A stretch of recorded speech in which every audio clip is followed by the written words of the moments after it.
let's go ahead and kick off the webinar. So, what are the goals for tonight's webinar? And I've kind of got an unofficial motto in advanced hunter education, and that's to kind of take the mystery out of hunting. A lot of times we overcomplicate things and we make them more difficult than they actually need to be. And my thought, and I was talking to Matt, our other presenter, prior to the webinar, it's kind of like knuckleheads like us can do this. Really, anyone can. And so we're trying to take the mystery out of it. And the way we're going to do that tonight is to educate and motivate people to get into muzzleloader hunting. And the other thing is, I don't know when the last time you all have challenged yourself to learn something new. And I think the more I study learning new things and trying new hobbies and learning, man, there are just so many benefits to learning a new skill set. And I've read studies that even show that it's beneficial for brain health, that and that it can maintain cognitive function as we get older. So what are we going to be doing tonight? We're going to be talking the advantages, and we're going to be talking about some case studies about how this is played out in our lives. And we're going to be talking, Matt's going to be talking a brief history of muzzleloaders. We're going to get briefly into muzzleloader hunting regulations and laws. We're going to talk muzzleloader hunting gear. And then lastly, we're going to be talking just the nitty gritty, guys, about muzzleloader hunting tactics, how we can actually get this done. So I'm blessed to have Matt White with me tonight. Matt is a California hunter education instructor. He's a life member and California board member of Backcountry Hunters and Anglers. And Matt, thanks so much for being with us. Give us a little bit of a backstory on how long you've been hunting, and specifically, how in the world did you get into muzzleloader hunting? It's an oddball thing for sure. Thanks for the intro. So I've been hunting since I was a teenager, so about a little over 30 years. And my stepdad was the one who introduced me to it. I got really into traditional bows and was making my own bows, and was really trying to get a deer. I still have never yet drawn back on a deer with a bow. Wow. And in telling, I've been trying for years and just never had the opportunity, close, but just had to pass up on a shot that just was a little too far. But I was talking about some of my frustration with this with one of our local deer biologists. And he suggested I check out one of these additional hunts that's fairly easy to get onto. And it's a muzzleloader or archery. So I knew of a spot that's just so deep and thick in there. You never see anybody in there. I figured, well, I'll give that a try. And I got the closest I've ever come to drawing back on some deer, and had lots within that, just outside of 20 yards, so beyond stick bow range. And I thought, after a couple of years of still striking out, I thought, you know what? Maybe I just need to check out this muzzleloader thing. So I actually just put a note up on a forum that, hey, I'm looking at muzzleloaders. Didn't know if I want to go traditional or modern. And somebody said, hey, I've got one. If you're interested, it's one of these old traditional guns, but I've got better things that I like shooting more now, and I'll sell it to you for $300 for the whole kit. I thought, Wow. well, that's great. Done. Sold. He suggested then, though, he's like, while you're waiting for that to come, pick up some black powder reloading manual and handbook, read it cover to cover while you're waiting for this. And so I did. Read it cover to cover. Then it came in. I made a whole checklist at the range so I wouldn't mess up, and put my ball down the barrel first and then not be able to get it out again. Kind of went through all the steps and created a checklist. And then as I'm shooting out there at the range, I'm thinking, you know what, this is kind of fun. I could really see this being fun. And it took a couple of years before I was able to get back out for that hunt again. And the very next time I was out there, took a nice 3x3. So had a lot more success kind of with the muzzleloader. So it's been fun. I love it. And so we'll get into this more throughout the webinar, but what do you normally hunt? Do you hunt all birds and big game, or what do you prefer to hunt? Uh, Deer and bear are probably my favorites. Right. This picture that you got up is actually for the Arizona. It's called a ham season or the handgun archery or muzzleloader. It's your pick, whatever you want to take. And they Nice. actually do allow scopes in Arizona for muzzleloader hunting. So I took this is the same rifle I got for 300 bucks. This is the 50 caliber Hawken style kind of rifle. But it's been a very reliable one, and actually got a snow flurry this day that kind of moved in and actually took a shot on a javelina.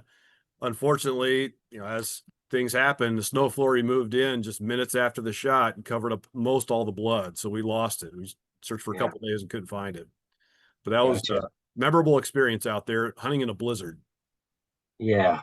So you hit on something that we need to touch on maybe now and maybe throughout the course of the webinar. I think one thing people that intimidates people about learning a new skill is oftentimes it's like the limiting factor is like, man, the gear. Sometimes it can be super expensive and really intimidating to work with. And that's really one thing I love about muzzleloader. And we're going to do a whole section on muzzleloader gear, but you touched on something like a $300 gun. It's like, and getting started, I think that's really cool. That's been our experience too. And that's probably on my end, Matt. It's probably because I'm a little bit of a cheapskate, but Right? Same yeah, here. I think yeah, we bought one of the cheapest muzzleloaders that they sell, and we'll show you that that thing actually worked and ended up killing an elk. So I really like that part of muzzleloader hunting, and it's you don't have to overcomplicate it. You don't need a $1,000 gun, you don't need a $2,000 scope, and you can get into it, and it can be really affordable. Do you agree with that, bro? 100%. Yeah, it's amazing what you can cobble together from just home stuff. In fact, for some people, if you live out in the country, you could even make your own powder. You can make your own caps. You can use actually obsidian in a flintlock. It'll create a spark just fine. Wears out pretty fast, but you can do it. It's very approachable on a small scale, very, very affordable. And you can shoot all day for, just a few bucks, it seems like. And one thing I love about muzzle loaders as well is you can take some awesome pictures. This is a great picture, Matt. I love it. So, Yeah. what kind of gun is this, and what are you doing here? So this thing's getting kind of hot. I'm taking it off now. That's my 50 caliber flintlock. In fact, I've got it sitting next to me in case we need it for demo purposes. It's sort of Okay. a Kentucky rifle style. It's a more modern reproduction. I've actually had to put some fiber sights on there as I'm getting old. My eyesight's not as good for things that are close. So the fiber sights really help out. But it's Love a it. fun gun. I can switch it off between percussion and flintlock. Yeah. So you kind of described how you got into it, and I think it would be helpful a little bit on to give a little backstory of how I got into muzzleloader hunting. And in fact, the way we got into it, we were kind of forced into it in a really cool way. I remember I was in the backcountry. We were doing an elk hunt for another warden buddy of mine, and I ended up getting a satellite text from my wife on the InReach device, and it was really brief, but it said David, who my son was 12 years old at the time, got a bull muzzleloader tag, and he was an alternate in the draw, and I think we had like 3 weeks to prepare for this, and Oh we my did. goodness, 3 weeks.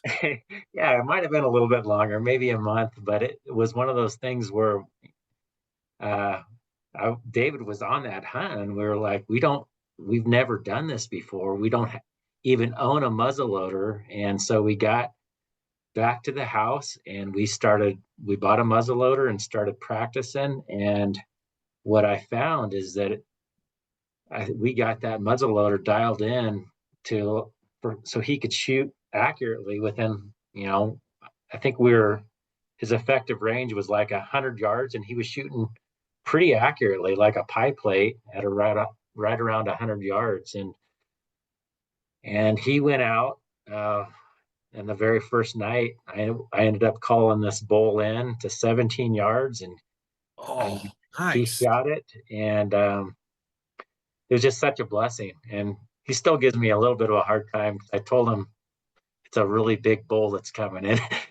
You need to take this bull, and turned out to be a satellite bull, but we were both just thrilled. And so that's kind of the story of how we got into it. Um, What so I state was think this? that was in Nevada. That was Yeah, Nevada. Okay. yeah. So I think one thing that we'll talk about throughout the webinar, and I think it's just a super valid point, is muzzleloader hunting equals increased opportunities to be in the woods and for increased adventure. And this picture off to the left is um, my son. He was 13 years old. He went out as a 12-year-old, shot a cow elk with a muzzleloader, and repeated that the next year. And that's not to brag. My whole point is that, again, if we can do it, anyone can do it, and it's just a matter of getting after it and learning how to do this. It's pretty simple. And this picture off to the right is my wife. This was her first muzzleloader hunt ever, and she ended up killing this buck solo. I told Matt the story behind that, and I was a long ways away. I can't take credit at all for this buck. She ended up handling this all by herself, made a perfect shot, and this again was her first muzzleloader hunt. So I can't stress uh, the point. It's like a very first muzzleloader hunt, and you're successful, and that just goes to the fact of not being intimidated by learning something new and getting after it. So, and this slide kind of goes to that point too. It's like if these homeschool boys can do this, really anybody can. And I wasn't with these guys when they shot this cow elk with their muzzleloader. Um, but again, it's all to me. It's all about knowing your rifle, knowing your effective range, and knowing your limitations too. Knowing before you get into the field. When I was talking to Jasper and my other son Spur, it's like, so what is your effective range? And they would say that, and then we would put out a target and actually see if that they could actually hit that. So Nice. is It's that like kind of a what you McIntyre do? challenge these days. Yeah. Is that kind of what you do too, Matt, with knowing your limitations, knowing effective range? Talk to me a little bit about that. Yeah. Yeah, definitely. It's funny. You said you call your sons nerds. I think muzzleloaders in general are sort of nerd magnets. If you're really into history and cosplay, that's what the rendezvous are all about, right? And then, yeah, you just kind of get into a lot of the detail, all the detail about powder charges, grain weights in your bullets, what's your effective range? How do you see that with the wind? All taken on a much, much smaller scale. Anyway, I think it's sort of a nerd magnet, and I count myself among them. Me Um, too. yeah, we've got a little bit of property, so I go up and do some shooting during the year. I mean, several times. And so I just kind of learned through trial and error what I can do. And I've got a few steel plates up at different yardages, and if I'm consistently missing this, an 8 or 10 inch steel plate at 80 yards, or even if I just miss it, say 1 out of 3 times, that's too far. I'm not going to take that shot. But Mm-hmm. when I'm consistently hitting them, okay, I know I can do that. Yeah. It's similar to a lot of the hunting skills, just repetition, uh, muscle memory, and then also just building confidence in your equipment and building confidence in yourself. For me, at least for our sons, it's very. I mean, the fundamentals of shooting a muzzleloader, especially the inlines that we hunt with. I mean, it's very similar to any rifle or pistol shooting as Yeah. far as like, man, you do this right. If you do the fundamentals and squeeze the trigger and you're not jerking the trigger, anticipating, you're able to make really accurate shots, even out to over 100 150 yards at some points. I know a Yeah. hunter instructor that swears that he could hit a deer at like 200 plus yards with a muzzleloader, and that's an inline. But I've seen even people with the flintlock trade gun, so 62 caliber smooth bore, whacking a steel plate at 180 fairly consistently. amazing. That's well beyond my skill set. I can't do that. I give me a solid rest, and I still couldn't do it. But this guy's Yeah. doing it offhand, even. Oh man. It's pretty amazing. The limitation is really the sighting system and your own skill. The rifles and shotguns, they're fully capable of way more accuracy than people give credit for. I agree. So let's talk about increased opportunities for muzzleloader hunters. And I looked it up. In California, there's 10 deer and 2 elk specific muzzleloader hunts. And what's cool about muzzleloader hunting, a lot of these hunts are often during the absolute prime times, hunting in the rut. I know in a lot of states, including Colorado, Nevada, they actually the best time they put they give hunters opportunity in the prime of the elk rut, in the prime of the deer rut, and we do that in California a lot as well. Uh, when does your muzzleloader hunt usually start without giving too much too much information out, Matt? Can you say that without spilling the beans, brother? Yeah, more or less. It's a late, so it's over in the A zone, but it's kind of a late post rut. So the bucks are still rutting, catching the does in like their second or third estrus cycle because they rut pretty early over on the coast.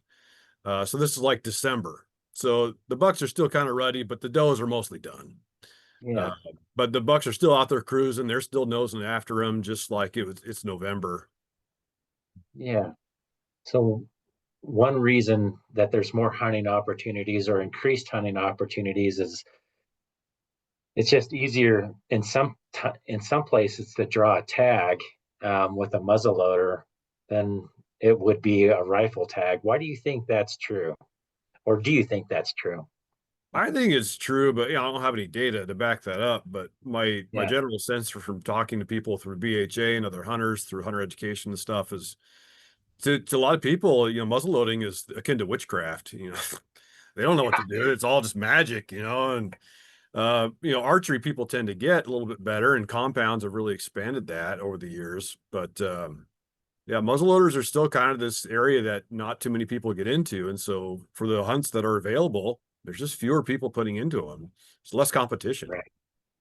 Yeah, that's a really valid point. I think that a lot of people are looking at that muzzleloader thing as something, maybe when they retire and they have more time, they can get into it. But it's my goal, like I said earlier in this webinar, is to be like, you know what, life's short, and don't wait till retirement to get into muzzleloader hunting. If Mm-mm. it allows you to get certain tags and it allows you to get out in the field during some really cool times when the elk are bugling and they're going nuts, grab a muzzleloader and learn how to do this. Oh, I'd say it's because I don't have much time that I pick up muzzleloader. Like those hunting Wow. opportunities are better. So when I'm a field, I'd like to have a higher chance of success. And if I'm putting in for a tag, I'd like to know I can draw it. And way better odds on the muzzleloaders than even archery hunts. I love it. Yeah. Matt, talk to us a little bit about history of muzzleloader hunting. Okay. Yeah, I try to keep it brief, and I'll preface this by saying I'm no expert in this. I'm really just a guy who loves shooting muzzleloaders and hunting with muzzleloaders. There are many people who are far more knowledgeable about this stuff than I am.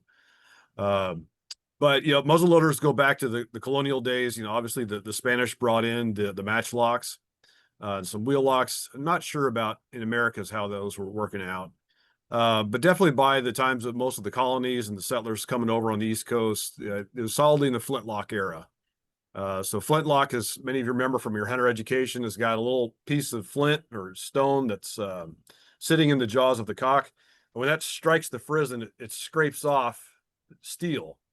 And that steel, when it hits air, ignites and creates a spark that hits a little priming charge in the pan. And that sets off the main charge and sends it down the bore. That's pretty much how things were working for just, a long time, a couple hundred years. Yeah. And by the time that actually, when the British and the French were both, they really kind of helped proliferate um, muzzleloading firearms, even amongst a lot of the tribal groups, because they'd use them as trade items. So they have things that are specifically called trade guns, and they're usually kind of lower quality guns, but the British and the French would trade those for hunting rights on their lands.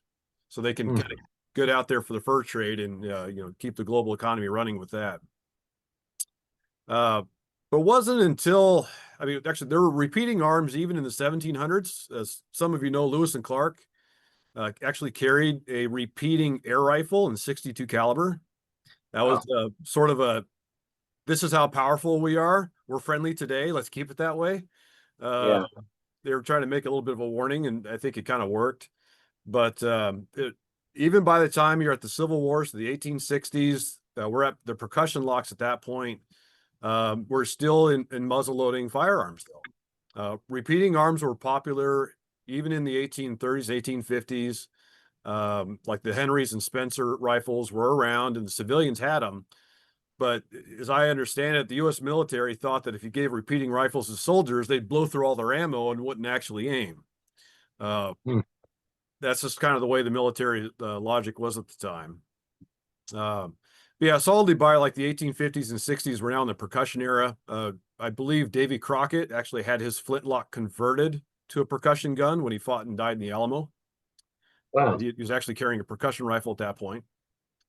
Um, so percussion caps, they really give a much, much faster ignition and more reliable ignition, especially in bad weather. Uh, and yeah, I'll take your word for the 1985 timeline for inline muzzle loaders. Those, I've never actually shot one yet. Yeah. Let's talk about that and bounce to the next slide. So you are a traditional guy. So you like to not only shoot traditional muzzleloaders, but you actually like to hunt with them. For starters, why? Why do you do that? And um, work us through that process. Yeah, my wife calls these my useless weapons because sometimes they don't go off. Like I had a couple times it just kind of clatched on a turkey or a deer, and she's like, "Yeah, man, why are you taking that thing?" But no, I just really enjoy I really enjoy the small scale of it. I like being really close to my animals when I take a shot at them. Mhm. Um, so yeah, it just I'd say it's in my DNA somehow. I'm sort of Yeah, attracted to it. I love it.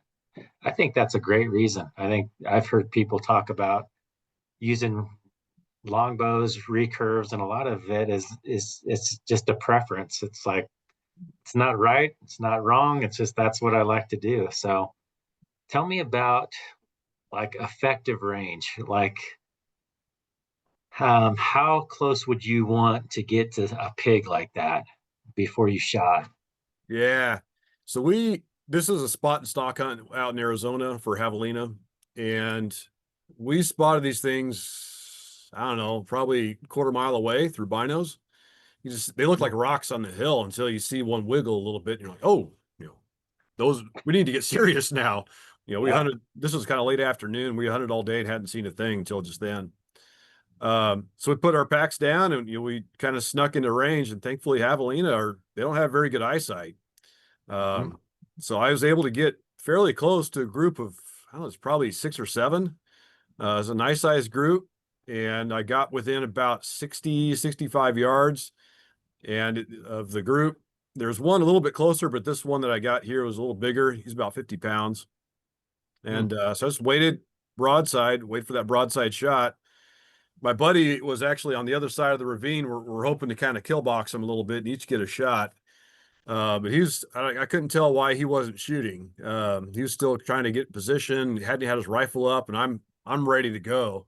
And so he finally just waves at me to go. And so I wait for that broadside again. He turned and back and forth a couple times, and actually put that ball perfectly on the heart. I mean, I really couldn't have asked for a better shot.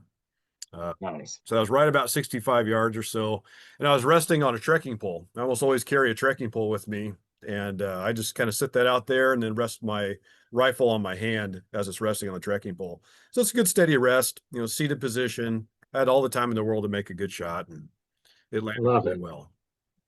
I think that's huge. I think it's whether you're shooting, um, well, really any kind of firearm in a hunting scenario, the importance of a rest is like I'm always that's like a you got to have that, and especially with muzzleloader with open sights, um, it's just having a rest makes a world of difference, don't you think? Huge, even with center fire. I mean, the center Yep. fire, I really hesitate to take an offhand shot. I mean, 50 yards would be a long one for me. I'd almost always take a knee if at all possible. Even at 15, 20 yards, I'll take a knee just to get some kind of steady base. But I don't know anybody who can consistently make, 300-yard shots without some kind of really solid rest, even with center fire. Like it's just really Very hard to true. do. So what kind of I'm sure there's been bumps in the road. You're talking about your wife giving you a hard time about your your rifle not going off. What else have you learned, maybe through trial and error, and maybe through some mistakes that you could share with us tonight about muzzleloader hunting, especially with traditional muzzleloaders? Yeah, I one of the big lessons I've learned. I mean, obviously, I always try to stay within my effective range, which for most everything is within 100 yards. I mean, that's Mhm. even 100 yards is a stretch. I need to be really calm and ready for that shot. But the one kind of mistake that has come up a couple of times, it's a hard lesson to learn because it's hard to predict, and that is with an open sight setup in tall grass or weeds. Often there's just things you can't see that will deflect that bullet. Um, Mm, so not this javelina. Actually, been a couple of deer. I think we got pictures of them later. yeah. But a couple of deer that I've taken shots at, and they've been longer shots, anywhere from 65 to about 75, 80 yards. Uh, I know where the sights were when that trigger broke, and that is not at all where that ball or that bullet landed. And Mm, the only thing I can guess is that there's something, especially on a really steep uphill, and you got the grass growing all the way up the hill, or the poison oak weeds or something. It's just hard to yep. see, what's there, and so it's been more of a cautionary tale to, maybe get much much closer than I think that I need to be, just so I Yeah. don't end up with those kind of bad shots again. Yeah. I think so too. We've had a situation where it was right on the bubble. I remember we had a really nice buck spotted, and it was getting dark. It was still shooting light, and my son was on. He had a good rest, and he just did not feel comfortable about taking the shot. And it was, um, and so after which, I got the gun from him, and the buck ran off, and I applaud him for not taking the shot because the reason he said he goes, it I could not see that buck very well, and with those open sights, so I put the sights up on it on that area where that buck was, and it was like I do not blame you a bit. I It's pretty dark, and that would have been a marginal shot. So I think we both have had experiences with that, Matt. Yeah, mistakes happen, but yeah, try to learn from them. And my Yeah, preference, even still, is try to keep it within 50 yards with my yeah. guns. I love it. So the other thing I really like about you, you take this to a whole new level, brother. What else do you hunt as far as birds with a traditional muzzleloader?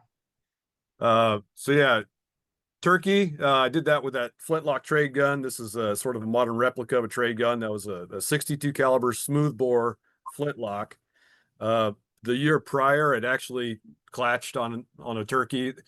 Thankfully, my buddy got him. He had a super tight choke, 12 gauge, just center fire. That ended up being I think it was 9.5 inch double bearded bird. And he took it because my flintlock didn't even spark on the way down. Oh man, Oh well, yeah, that's kind of how it goes. was it Yeah, raining or why did it not ignite? I sometimes it just doesn't work. I had a fresh flint on there, and the only thing I've learned is that before I load up, I don't know why, just go ahead and, let the hammer or the cock fall on the frizzen to get the sparks going.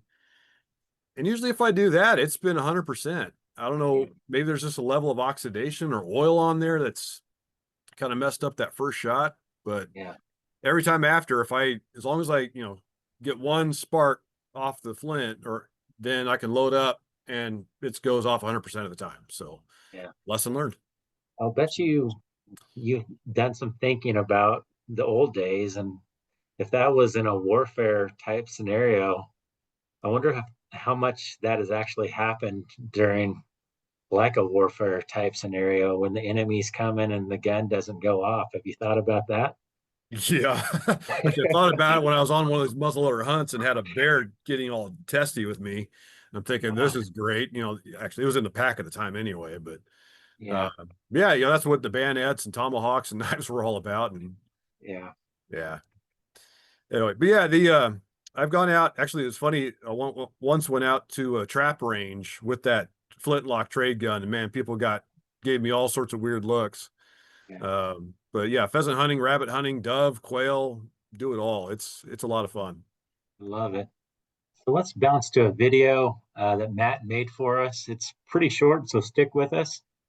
All right, it's a quick video for hunter education about how to load and fire traditional muzzle loaders. I've got a lot of stuff set up in my truck. I tend to shoot out of my truck when I'm up here at the property. But definitely whatever you got at the range, you're gonna need some table and some space to clear out. There's just a lot of gear when it comes to muzzle loading. First thing I'm gonna do is show you how to do a flintlock. Now, as some of you might remember from hunter education from your first class, this is a flintlock. It actually has a piece of flint held in the jaws of the cock. This is your frizzen, your pan, and your barrel.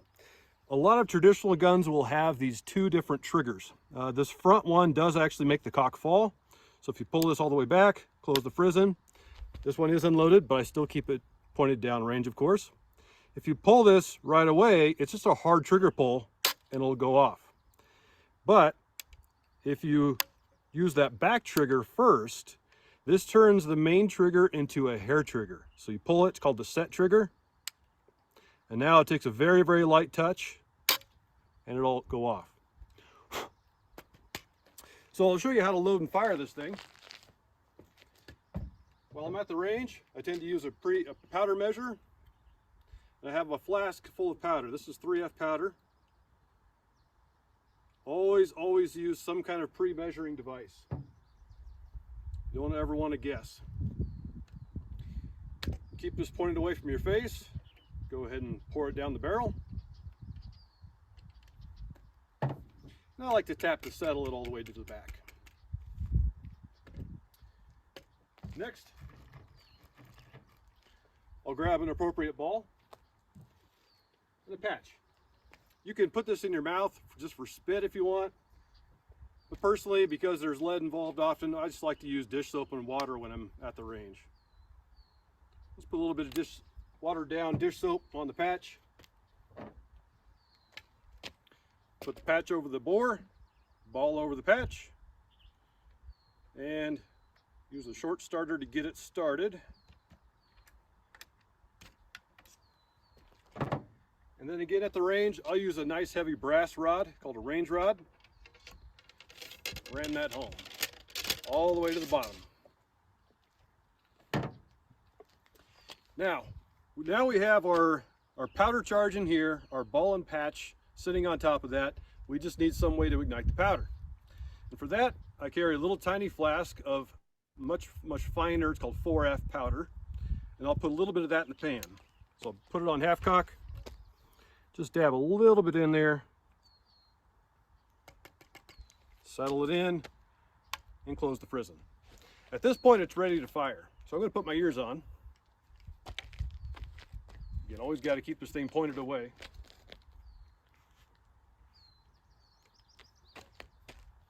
And let's see if it goes off.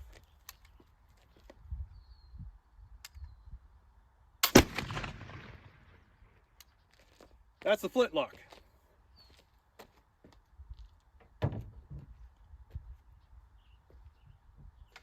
Next we'll do a percussion. This is a very similar model as the flintlock, but it's in percussion and it's much shorter. So this is what I plan to take for a backpacking hunt. For this one, you can see there's no frizzen, no pan. There's just a nipple and the cock right there. This is later development that helped, is really better in weather and makes for much faster ignition than a flintlock. So in the field, if I need a quick reload, I make up these little paper cartridges. It's just a pre-measured amount of powder sitting in a little roll of paper. And if I need to hurry up and get a quick reload, all I have to do is pull out one of these from my pocket, dump that down the bore. I will pick that up later. And I hope you do too out in the backcountry. Next, I'll grab a speed loader. So this is a little loading block that has a patch and ball ready to go. You just set that right over the bore. Again, I'll just keep this in my pocket while I'm out hunting. Get that started.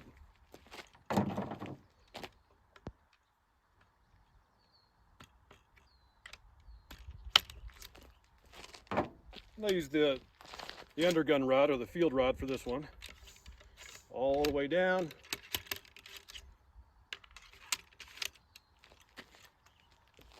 And for priming, I carry a little plastic vial full of caps. Typically I'll replace it every day, or if one falls off, I just, again, keep this in my pocket.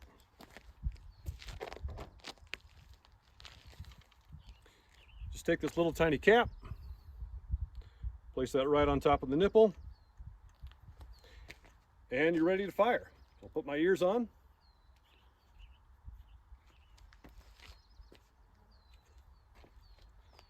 Pull the full cock, set trigger, and the main trigger.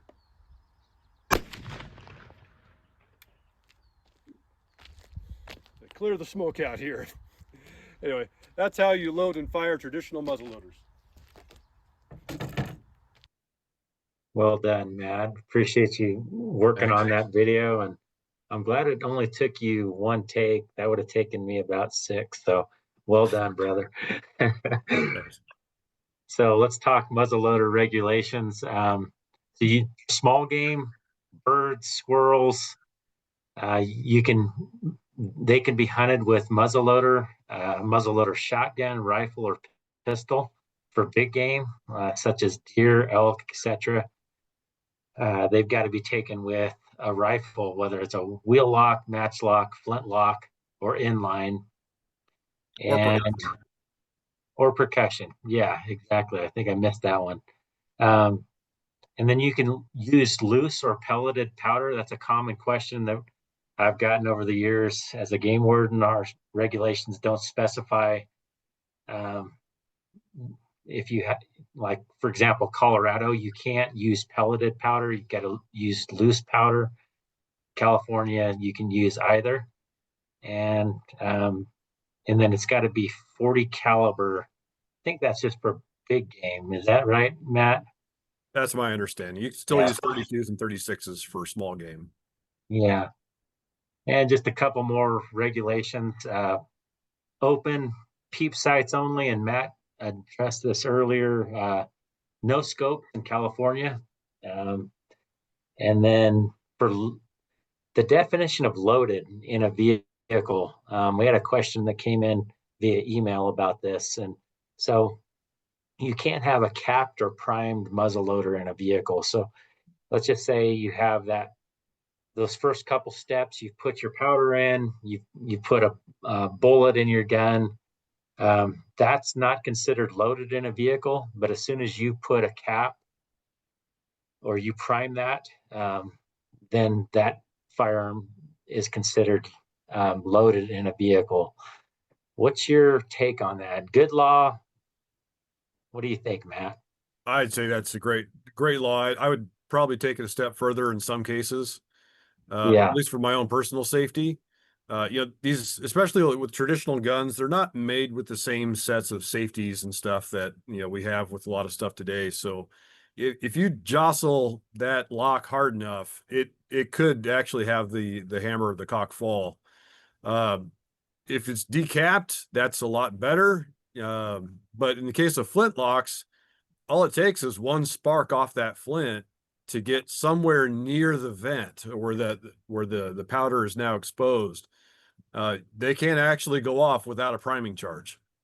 So in my case, if I'm done for the day and I haven't shot it out, I mean, usually I'll shoot out before I leave for the day, just because there's no real easy way to unload other than shooting it.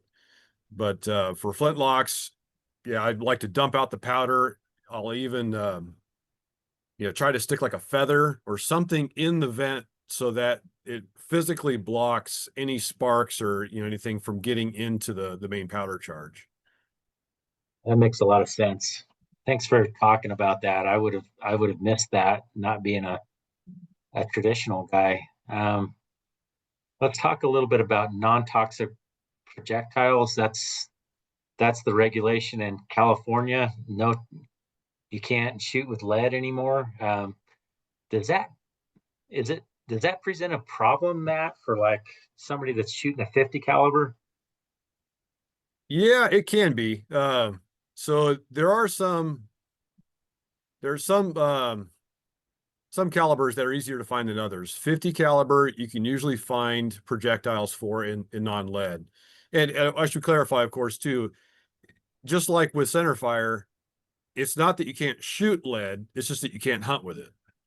Correct. So you can practice, get your patterning done and stuff, if it's a shotgun, or at least get your accuracy done with lead.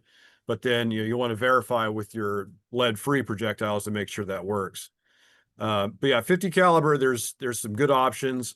The main problem with traditional guns is that the rifling twist is so slow. Like your inline's probably like a 1 in 24 twist or 1 in 32 maybe.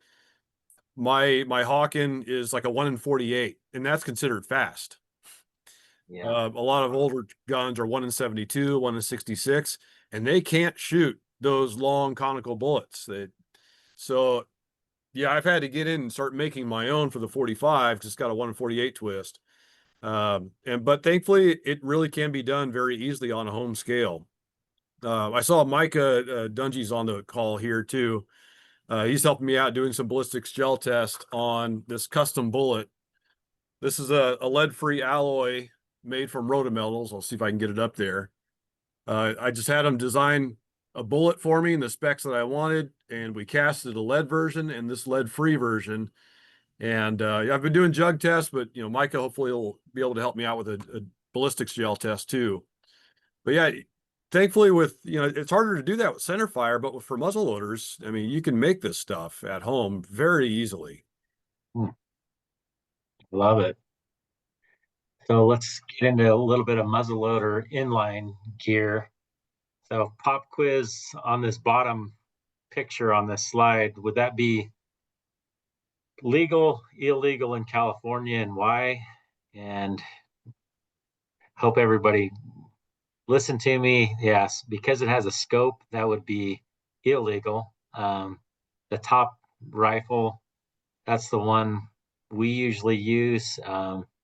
That's legal because it's got open sights. And just a couple things that you could see on that top slide. We have that pelleted powder.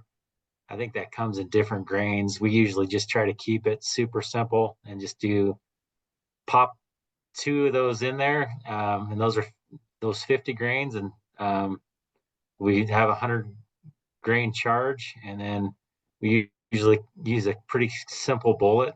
And then on that top slide, that red thing is a speed loader. You can buy those. You can also make them. We've made them similar to what Matt described earlier with his traditional setup. You can make that. We've made them out of like just a little tubing where you have the powder all measured out.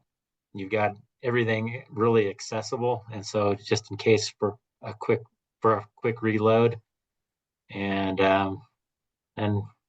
other gear, it depends on how traditional you want to go, but we always carry a rangefinder. I'm a big fan of knowing our range. Sometimes it's very, very deceiving, especially cross canyon, especially in the woods. Sometimes, even though you've been doing this a long time, I've been an archery hunter a long, long time, and still sometimes you can really mess up range. So I carry a rangefinder and also a good pair of binoculars. I How about you, Matt? Do you carry anything besides that? I know you don't do inline, but what are we missing here, brother? Uh, yeah, gear wise, yeah, obviously I carry binos. I kind of know my shots within 100 yards or not. And Yeah, thankfully with the muzzleloader, it's not, I don't need to know if it's 75 or, 50 like you do with a bow. It's still a flat trajectory. Uh, so, in trying to keep my shots within 100 yards, I don't really carry a rangefinder, but definitely with binos just for trying to identify and nowadays trying to look for twigs, pieces of grass before I actually take a shot, love it. if at all possible. All right, let's get into the nitty gritty. Just let's talk muzzleloader hunting strategies. And I think one of the biggest things, and to me, this makes muzzleloader hunting so incredibly fun. It's like, what's so fun about hunting and what's so fun about archery and muzzleloader hunting is um, one of the big keys is that makes hunters more successful is if you're able to see the game before it detects you. So you're not just stomping through the woods like like you're on a death march, but you're actually poking through the woods. And we'll talk about tactics to do this. And then another tactic or strategy is just getting close. And I think we talked about this pre-webinar, Matt, just kind of the in-between stage of you can shoot with a muzzleloader further than you can normally shoot with like an archery setup, but you've got to get much closer than you would with a rifle. What are your thoughts on that? Is that kind of what maybe drew you to muzzleloader hunting to begin with? Oh, absolutely. I mean, I love getting close. In fact, there's an old saying I've heard picked up in the muzzleloading community, which is powder burns on the hide is the goal. Oh yeah. So you want to be, close enough to where that blast of flame that comes out actually chars the hide. I've never pulled that off, probably never will. Yeah. But that's sort of the goal that you always have in mind is that, if you see it from 200 yards away, it's not giving you a shot. It's just showing itself. Hmm. That's where the hunt begins. Love it. Same thing with bow hunting. They always say, a bow hunt begins where a rifle hunt ends. And so Yeah. once you see the animal at a distance, it's game on. And Yeah. then your job is to try to get as close as possible. And those close encounters, they're so memorable. It's just like whether it's whatever kind of game you're into, learning that you can get close and it's doable. It's like as a rifle hunter, 100-yard shot is generally a no-brainer, whereas a muzzleloader, it's like, can I get closer than that? And a lot of times you can get closer, and we'll talk about some techniques on how you can actually close the distance.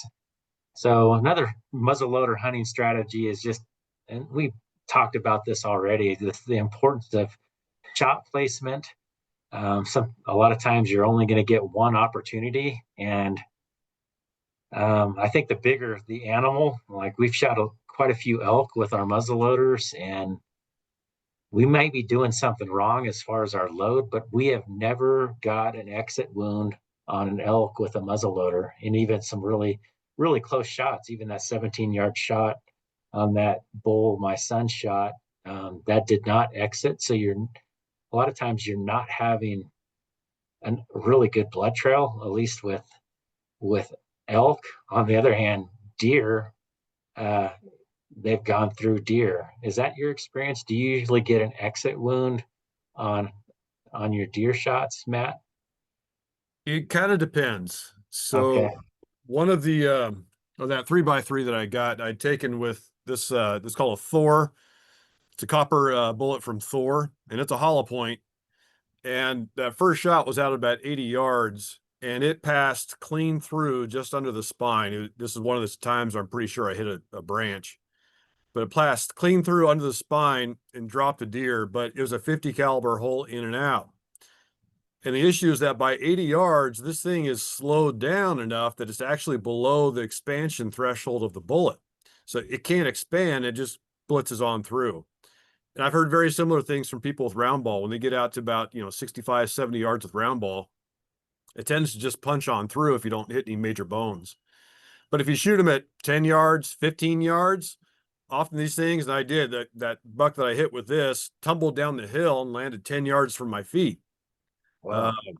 So I reloaded, took a second shot, and the second bullet, perfect placement at that point, but it opened up so fast that it couldn't exit. And I found it lying against the ribs on the opposite side.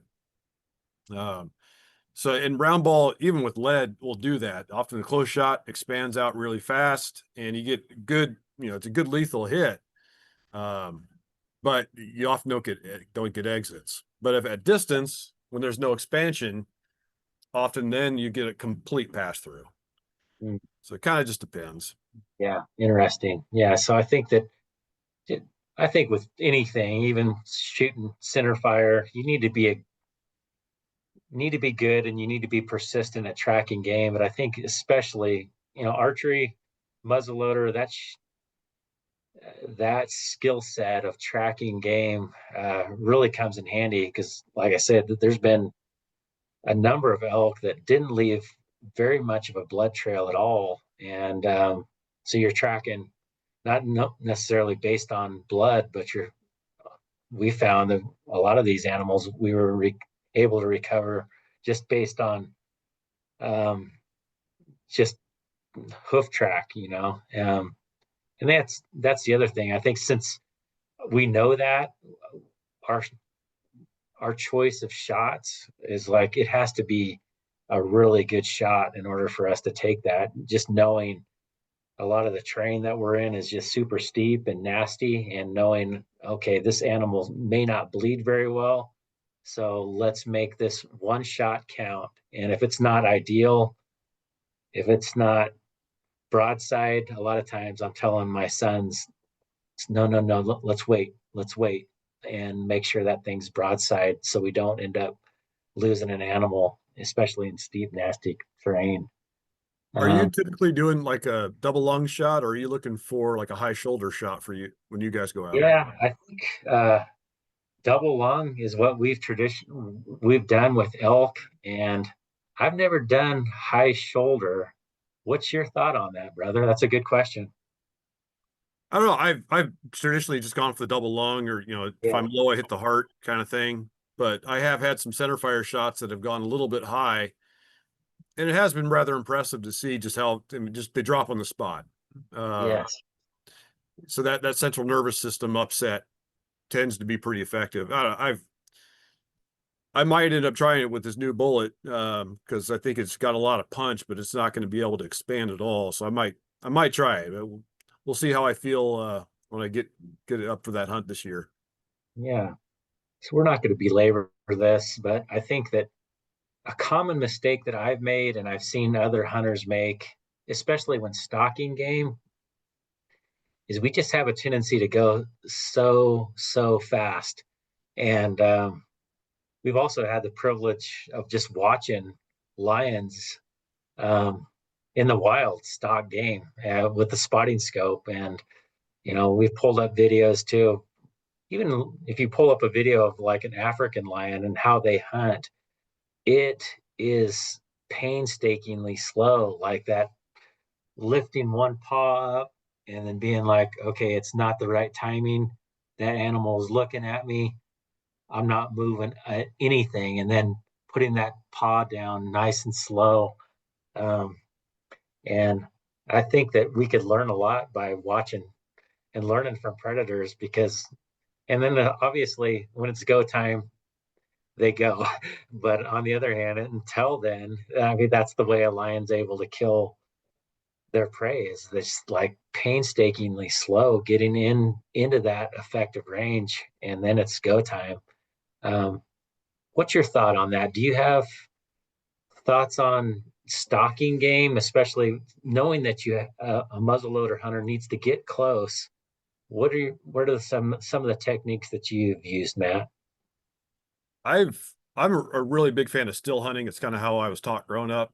So I might make anywhere from 3 to not even 10 steps. 10 steps is kind of a long haul. And I'll just stop and wait for several minutes.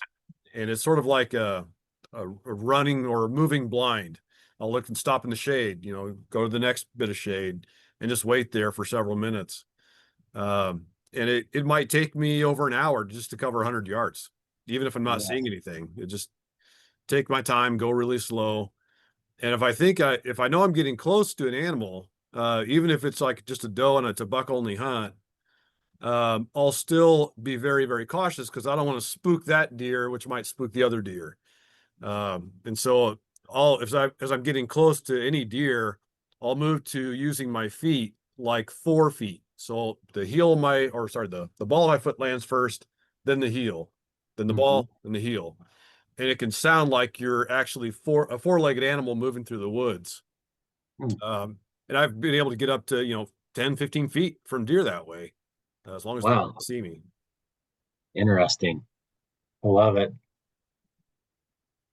So let's breeze through these last few slides. Let's talk about some of the tactics that you use to kill this buck. Yeah. So this was 2 years ago on this particular buck. And it was about, I don't know, half a mile from camp. But because of you can see a lot of dry leaves on the ground, a lot of thick brush. I mean, I'm moving painfully slow. So Mm. I think I had to start this day at about, I want to say is easily half hour before shooting light. So it's still pretty dark. And I'm just moving super slow up the steep hill just to get in position where I wanted to be by, I think it was like 7 in the morning. It took me about 2 hours to get to this location, just going super slow in hopes that every animal around would just figure I'm another animal walking through the woods. And sure enough, he arrived right on time and I was able to get that shot. And this is another one that I wish the ball had hit where the sights were at, but somehow or another it actually landed in the eye socket and dropped him where it was. So I kind of lucked out, but that wasn't a good shot. Interesting. It's one of those times again where I need to be a lot more sure to make sure that there's no Yeah. twigs in the way of the ball. Yeah. So I know you've hunted other things, including turkey. Would you say the effective range? What's your maximum range when you're using a muzzleloader shotgun? For that 12 gauge, it is choked, so I think 35 yards is about as far as I feel comfortable. With the Okay. flintlock, that had no choke on it, and 25 is pretty much where that maxes out. Okay. Right on. So what I love about you, I could just talking with you, you just have a passion for this. And I mean, you could say whatever phrase you want to say that you geek out on it or you're a nerd, whatever it is. I just love the fact that you're into it and that you're learning and you keep on learning. And um, how much how much are you? Tell me about these slides. Yes, the one on the left, that's the lead and lead-free bullet I was just talking about. That's from a custom bullet. So this is me trying to kind of prepare for this upcoming muzzleloader hunt I've got in December. Um, so yeah, we kind of talked about that one already. The center shot is sort of a fun one. I've heard about this since I was a kid, about these rendezvous shoots where they do some cool trick shots. This particular one, it's an axe head at about 10 or 15 yards. It's close, but you got to make an offhand shot. And you put a clay pigeon on either side of that axe head. And you can see there's a little gray spot on the upper half of that blade where that's exactly where the ball hit. And the idea is if you hit that blade dead center, the ball splits in two and breaks both clay pigeons at the same time. That's I awesome. managed to pull it off on the first shot. And Wow. well, that's easy. And of course, the next 10, I miss every single one, but it's just kind of a fun thing to do. Yeah, I love it. There's other ones I've heard about at some of these rendezvous. They'll set up a post, like a 4x4 post, and they see who can chop it down first with their gun. So Wow. the bigger caliber guys will have a little bit of an advantage there, but they may not be quite as accurate. But guys will do it. They'll just keep reloading, and the first person to chop down their post is the winner. Yeah. So let's talk a little bit about affordability here. So in this picture off to the right, it shows that you're shooting. Looks like maybe your property up there. So let's say you go up to your property and you shoot a half day. What is that costing you in comparison to somebody buying some bullets from Cabela's or whatever and shooting like a 30-06 all day? Oh my God. It's a fraction. So a pound of powder might cost about, 25 bucks these days, maybe 30 bucks. And a pound of powder will last me most of the day. The lead, dirt cheap, you can get it for $1 a pound, on, PayPal or, through eBay or something like that. The patch material, I kid you not, this came from Joann's Fabric. I go over to the fabric store, the pair of calipers, and measure the exact, so I know that the thickness of the patch that I want. Um, so it's pretty cheap, for a full day of fun. You can pretty much get out of there for less than 40 bucks, which, as many of you know, that's not even one box of copper ammo. But you can get out and have a whole day of fun with it. I love it. So let's kind of start wrapping this up. This is our contact information. If you've got your phone out, grab or do a screenshot of, take a picture or do a screenshot of this slide. You can call me, email me, you can email Matt. Matt has way more experience with traditional stuff. And he actually knows a lot more about shooting than probably I do. So I'm not wanting to give you a bunch of work, Matt, but on the other hand, I think you're the more experienced muzzleloader guy. Well, I have as much fun as anybody else. So, and what I also love about muzzleloader that there's just so many hunting resources available that weren't available years ago. I mean, just doing a YouTube search about muzzleloader hunting, you're just going to get a plethora of stuff. We put a bunch of stuff up here, and then if anybody doesn't want to take a screenshot of this, we're offering up this whole slideshow that we have tonight. If you send me an email saying you want it, I'll send you a PDF of it. There's some really good resources on here. What I really like is going on to muzzleloader forums, and because you can really find so much information, and guys are kicking around different loads, different ideas for whether you're elk hunting, effective range, all that kind of stuff you can learn in a muzzleloader forum. Just don't believe everything that you hear. is is that Yeah, your but you can learn a lot. There's some very, totally? very knowledgeable and extremely helpful people on those forums. There's always trolls and people wanting to talk politics or religion, but Yes. yeah, there's just some really cool people that know a lot of stuff, and they're very, very Yeah. helpful. And then what I don't think we have it on here, but you mentioned rendezvous. I think that's a really cool way to get into muzzleloader. Say you're brand new, you're listening to this webinar, and it's like, how do I get into this? And I may not want to start this alone. Do you have some suggestions about how somebody could get into this and maybe team up with other people to get into muzzleloader hunting? Yeah, although I'm not sure what's available for modern stuff, but the traditional places, a lot of places around the state have muzzleloader clubs or black powder clubs. Yeah. Some people are going to cross over and do both, so you could ask around, but it is a good way to meet some people. Sometimes you just don't jive with people. That's kind of how it is here in Fresno. I don't, there's some really good people there, but by and large, it doesn't work out for my schedule and whatnot to ever attend. But there are, like, I think I saw one up in Sonora, one down in Bakersfield, different rendezvous that happen throughout the year. We're getting into the dry season, so they tend to shut it down during the dry season for the fire risk. But during, winter, late fall, winter, and spring, there are often events you can attend and camp out, be as, period correct, and, camp out, even like colonial style tents or something like that. And, they really get into it. Or you can, bring an RV if you want, however you want to approach it. Thank you so much, Matt. We're going to close the webinar. Thanks for being on here with me tonight. Thanks for everybody that stuck with us. And if you've got questions, shoot them to us, and we'll see you next time. All right. Have a good night.